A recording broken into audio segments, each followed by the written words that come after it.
Здравствуйте, мои подписчики и гости моего канала. Рада вас всех приветствовать. Предлагаю вам сегодня приготовить рыбную солянку.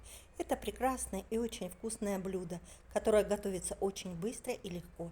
Здесь у меня обрезки от филетирования рыбы. Косточки скумбрии, обрезки брюшные от лосося и шкурка от семги. Все это я хорошо промыла, жабры из головы скумбрии удалила, чтобы не было горечи. Все это заливаю холодной водой и ставлю на огонь.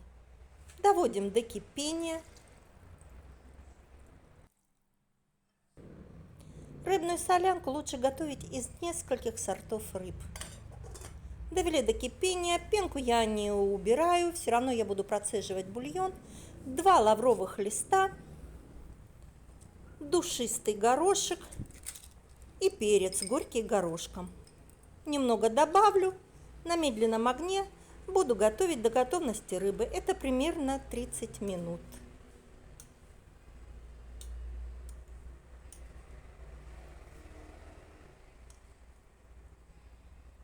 Пока рыбный бульон готовится, подготовим другие продукты. 1 луковицу мелко нарезать огурец. Огурец лучше брать соленый, квашеный. Также нарезать на мелкие кубики. Брюшки лосося. Здесь одно брюшко примерно 80 грамм. Нарезать на мелкие кусочки. Когда-то я заморозила кусочки семги, и теперь я буду ее использовать. Тоже нарезать на мелкие кубики.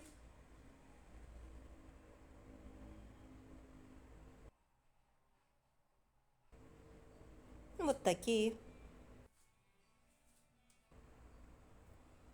Ингредиенты мы подготовили. Бульон у нас готов. Теперь его нужно процедить. Я буду процеживать 2 раза. На сковородке с небольшим добавлением любого растительного масла обжарить лук.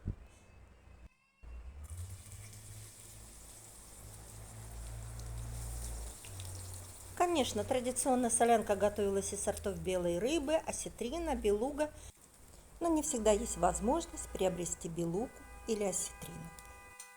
А солянку рыбную хочется. После того, как лук стал прозрачным, добавим 2 столовые ложки томатной пасты.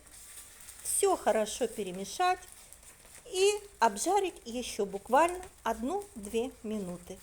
Наша зажарка готова. Бульон я процедила 2 раза. Добавить зажарку. Солить я буду в самом конце, так как многие продукты у нас уже соленые.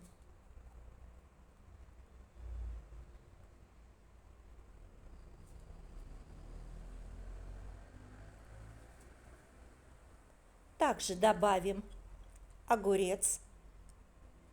Доведем до кипения и с момента закипания варим 10-15 минут.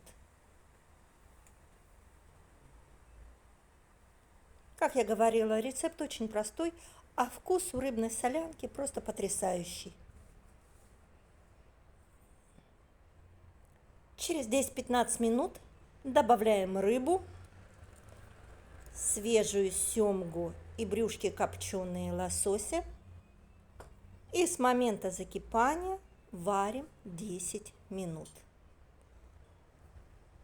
Как раз сейчас хорошо проверить на соль. Добавить черный молотый перец. Я все-таки добавлю немного соли еще. Но будьте, пожалуйста, осторожны, чтобы не пересолить. Если вы любите картошку и никак не можете обойтись без картошки, отварите ее отдельно и в конце добавьте к солянке. Но я варю без картошки. И наша солянка готова. Подавать к столу горячий. У солянки такой превосходный аромат. Она такая вкусная.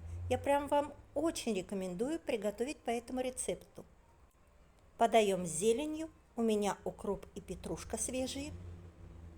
Ломтик лимона обязательно. При желании можете добавить оливки или камперсы. Я не добавляю. Всем приятного аппетита! Благодарю всех за просмотр.